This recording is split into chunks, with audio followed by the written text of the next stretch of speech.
Why has the United States just activated 15,000 troops, 11 warships, and advanced stealth fighters in the Caribbean for the first time in decades? Right now, while most Americans focus on other headlines, the largest United States military deployment to the Caribbean in over 20 years is quietly unfolding. Marines are storming beaches in Puerto Rico, F-35, stealth fighters are launching from runways that have been silent for 2 decades. The USS Gerald Ford, America's most advanced supercarrier, is patrolling waters just 500 miles from Venezuela. This is not a drill. This is not routine training. Something unprecedented is happening, and the implications reach far beyond drug interdiction. If you care about American strategic power, you need to understand what is really unfolding in our backyard. Let us break down exactly what is being deployed, why now, and what it signals for the future. The Caribbean has always been strategically vital to American interests, but for years, it faded from public attention. While the Pentagon focused on the Middle East and Pacific pivot, this tropical region became a testing ground for different kinds of power. Chinese port investments expanded quietly. Russian naval visits increased in frequency. Venezuelan instability deepened. Haitian gangs gained unprecedented control. Meanwhile, drug trafficking routes evolved into sophisticated networks, moving billions of dollars worth of narcotics toward American shores. For Puerto Rico specifically, the story seemed to be one of military withdrawal. Roosevelt Roads Naval Station, once a Cold War powerhouse, employing thousands and projecting American might across the hemisphere, closed its gates in 2004. After controversial bombing exercises on nearby Vieques Island sparked massive protests. The 11,000-foot runway fell silent. Hangars emptied for 21 years. This critical infrastructure sat dormant, a symbol of reduced American presence in the region. But that chapter just ended. In late August 2025, everything changed. The Trump administration initiated what officials call Operation Southern Spear, a counter-narcotics mission. Yet, the scale, speed, and sophistication of this deployment tell a more complex story than simply intercepting drug shipments. We are witnessing the resurrection of dormant military infrastructure, the positioning of cutting-edge air and naval power, and the largest troop concentration in Caribbean waters since the Cold War. Let us start with the hardware, because the specifics matter. According to multiple defense sources, the current deployment includes approximately 15,000 United States military personnel spread across the Caribbean theater.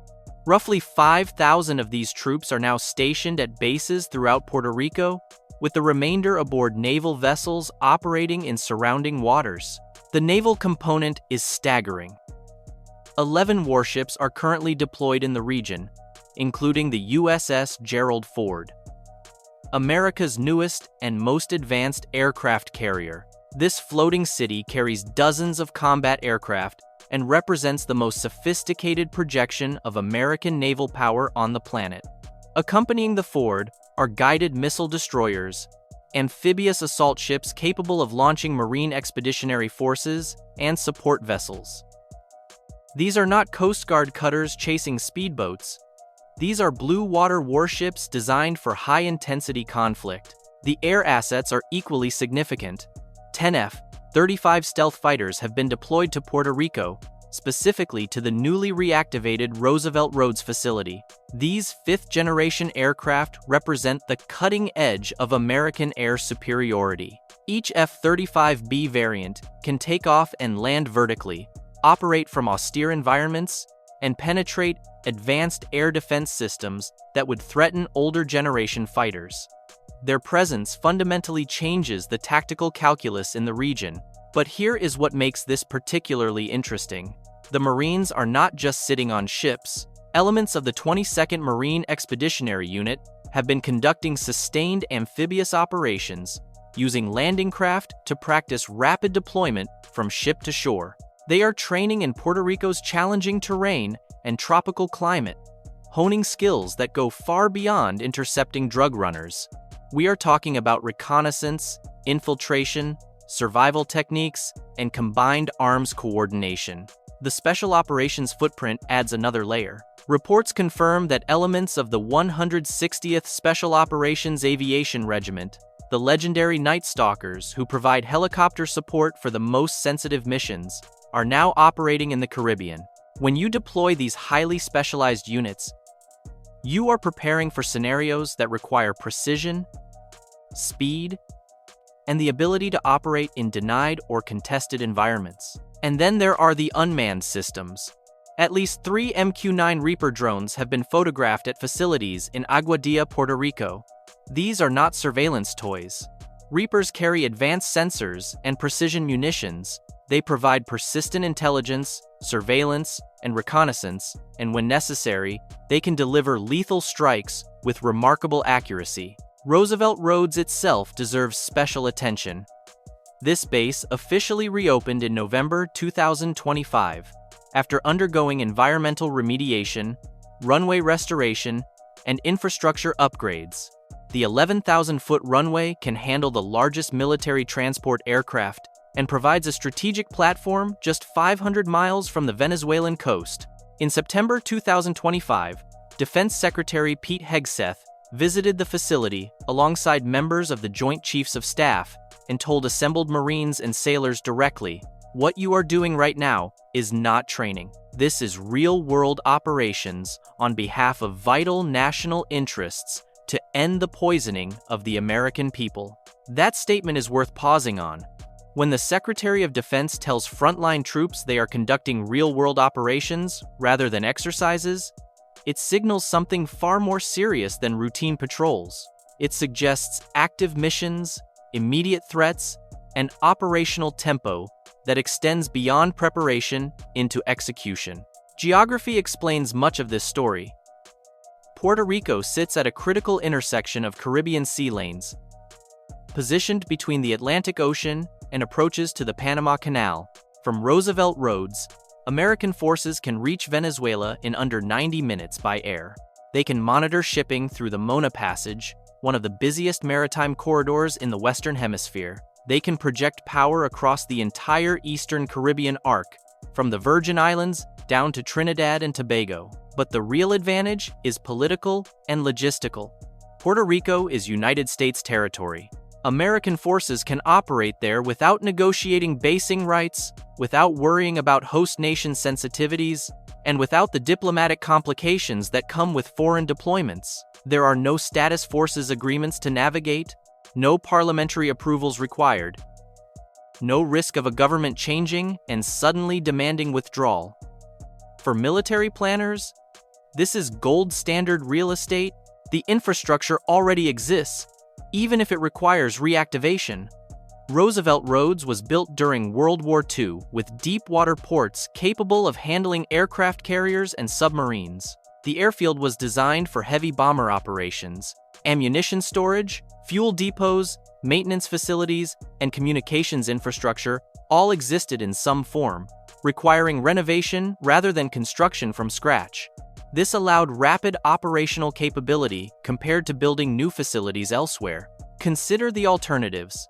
Other Caribbean nations have limited infrastructure and even more limited appetite for hosting large-scale American military operations that might antagonize regional neighbors. Cuba is obviously off the table. Jamaica, Trinidad, Barbados. These are small nations with their own political considerations and limited facilities. Puerto Rico offers scale, accessibility, and the legal simplicity of operating on sovereign American territory. Now, the official narrative from Washington emphasizes counter-narcotics operations. And there is truth to this. Drug trafficking through Caribbean corridors is absolutely a real problem. Cocaine from South American production zones moves north through island chains and maritime routes, destined for American cities. The Trump administration has made stopping this flow a stated priority. Between late August and November 2025, United States forces reportedly destroyed at least 21 vessels suspected of drug trafficking in what officials describe as extrajudicial attacks. More than 80 people were killed in these operations. Survivors from some targeted vessels were taken aboard United States Navy warships.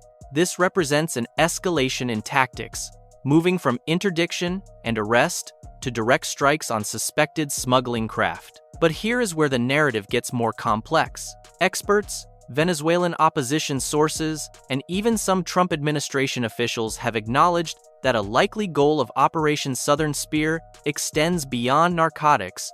The operation appears designed to apply military pressure on the government of Nicolás Maduro in Venezuela. Washington officially considers Maduro an illegitimate leader linked to drug trafficking operations. The United States has indicted senior Venezuelan officials on narco-terrorism charges. The geopolitical context matters tremendously. Venezuela sits atop the world's largest proven oil reserves, yet its economy has collapsed under Maduro's governance. Millions of Venezuelans have fled as refugees, creating humanitarian and political pressures across the region. The Maduro government has deepened ties with Russia, China, and Iran, creating what Washington views as hostile influence in America's traditional sphere. Chinese investments in Venezuelan infrastructure and Russian military cooperation have raised alarm bells in the Pentagon. Venezuela's response to the American buildup has been equally dramatic. Maduro announced mobilization of over 4 million militia members.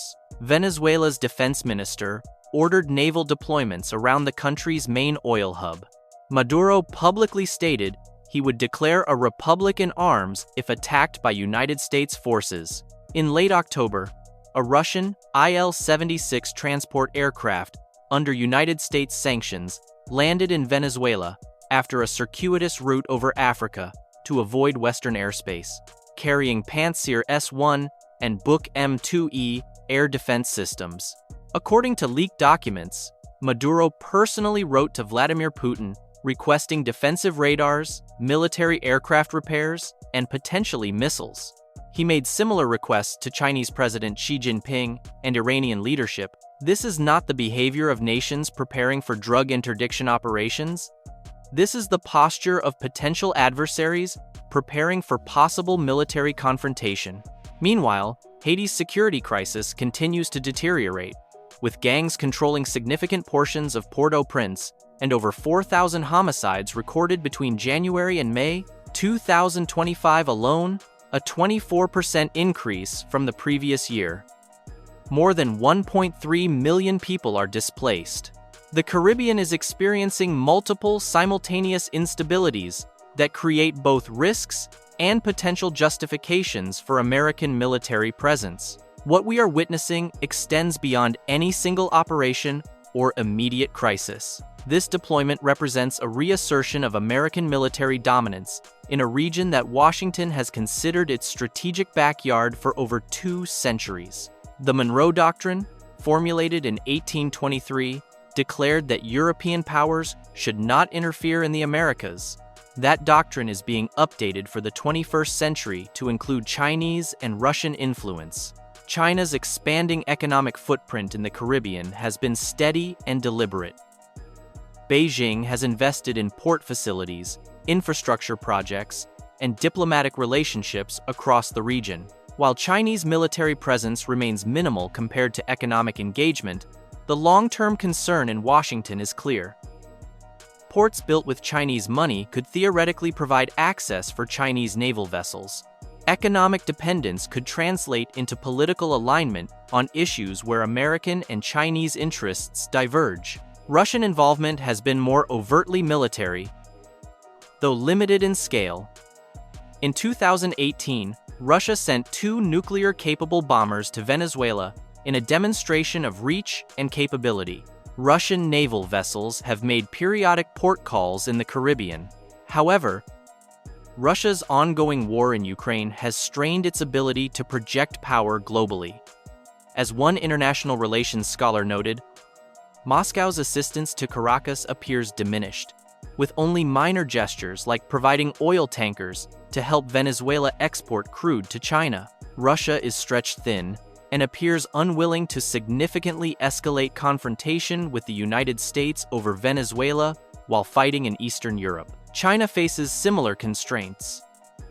Beijing has invested over $30 billion in Venezuela since 2000, primarily in oil infrastructure and arms supplies. If Maduro's regime collapses, China stands to lose these investments. Yet China's strained diplomatic and trade relations with President Trump create powerful incentives not to provoke Washington by providing substantial military support to Venezuela. Neither Russia nor China offered significant assistance to Iran during brief confrontations earlier in 2025, suggesting limits to their willingness to directly challenge American military action. This dynamic is crucial. Venezuela's traditional backers appear either unable or unwilling to provide meaningful military support in the face of American pressure. That calculus likely influences planning in both Washington and Caracas. Maduro cannot count on Russian aircraft or Chinese naval intervention if the situation escalates. The United States, aware of this isolation, may feel emboldened to apply pressure that would be riskier if Venezuela had committed great power backing. The Caribbean's importance to American security extends beyond any single nation. These sea lanes carry enormous volumes of commercial shipping, including energy imports, container traffic, and goods moving to and from the Panama Canal. Roughly half of all United States seaborne trade passes through or near Caribbean waters at some point. Any disruption to these routes would have immediate economic consequences. The Gulf of Mexico, surrounded by Caribbean approaches, hosts critical American energy infrastructure. Maintaining freedom of navigation and preventing hostile powers from establishing bases or significant military presence in the region remains a core American strategic interest. The scale of the current deployment also sends messages beyond Venezuela. It demonstrates to regional allies and partners that American military power remains formidable and responsive. Countries like Guyana, which has been engaged in territorial disputes with Venezuela, can observe American capability and presence. English-speaking Caribbean nations that participate in exercises like trade winds see tangible evidence of American commitment to regional security. This is deterrence and reassurance operating simultaneously. But deterrence works both ways. Venezuela's mobilization of militia forces, deployment of Russian air defense systems, and public declarations of readiness to defend against American attack create risks of miscalculation. In environments with concentrated military forces, high tensions, and limited communication channels, accidents can escalate rapidly. A misidentified aircraft, an overzealous commander, a technical malfunction, any of these could trigger a confrontation neither side initially intended. 3 key takeaways emerge from this unprecedented Caribbean deployment. First, the United States has decisively shifted strategic attention back to the Western Hemisphere. After decades of focus elsewhere, the reactivation of Roosevelt Roads, deployment of 15,000 troops, and positioning of the USS Gerald Ford represent investments of resources and political capital that signal enduring commitment. Second, while officially framed as counter-narcotics operations, the deployment clearly aims to apply pressure on Venezuela while deterring Chinese and Russian influence in America's traditional sphere. Third, this situation contains genuine escalation risks, with concentrated forces, limited diplomatic engagement, and a Venezuelan government feeling cornered and seeking support from American adversaries. The immediate future likely involves continued military presence, ongoing interdiction operations, and persistent pressure on the Maduro government. Whether this escalates to direct military confrontation remains uncertain, with most experts considering full-scale invasion unlikely but targeted strikes possible. Much depends on factors beyond pure military calculations, including domestic American politics, Venezuelan regime stability, and the willingness of regional actors to facilitate or resist American objectives. What is certain is that the Caribbean has returned to prominence as a zone of American strategic concern. The infrastructure being reactivated, the relationships being strengthened, and the military capabilities being demonstrated suggest this is not a temporary surge, but the beginning of sustained engagement. Puerto Rico has once again become what it was during the Cold War, a critical platform for projecting American power throughout the region. So I want to hear from you. What do you think is really driving this deployment? Is this primarily about drugs, About Venezuela? Or about sending a message to China and Russia? Do you think military action against Venezuela is likely? Or is this pressure designed to achieve objectives without direct combat? Drop your analysis in the comments below. If you found this breakdown valuable, hit that subscribe button and turn on notifications so you do not miss our next deep dive into global strategic developments. Next time, we will be examining how this Caribbean buildup fits into broader United States military posture changes worldwide and what it means for force structure and budget priorities. Until then, stay informed, stay analytical, and keep watching the horizon.